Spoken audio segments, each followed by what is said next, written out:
Here are 5 tips for your first real estate investment. Tip number 1, because we're building flex space and this is industrial real estate, we are not actually looking for frontage. Frontage real estate is actually very expensive and you want to buy something that is not street facing for a little bit cheaper. Tip number 2 is location. Location is important, but is not the most important thing when looking at these projects. A lot of people want to go into industrial business parks or projects that are zoned industrial or whatnot. I actually build outside city limits in the county next to residential subdevelopments. And that is where I can get my permits pulled faster. And this brings me to tip number 3. Make sure you're out of city limits, in the county limits, and this is usually 40 to 50 minutes outside any major city so that your permitting process can be completed in 2 to 3 months as opposed to in 2 to 3 years in some cases. Tip number 4. Land shapes. A lot of people want to buy exact squares or exact rectangles when it comes to land shapes. This is just not the case. When it comes to industrial development, we work with lands of any sizes and shapes. And the reason is because these are often lands that other people can't work with,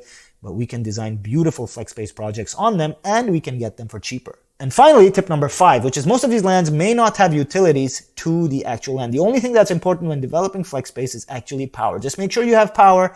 When it comes to sewer and water, you can always do well and septic, which is extremely efficient, economically efficient, and you can save a lot of money as opposed to connecting or tying in to your local city.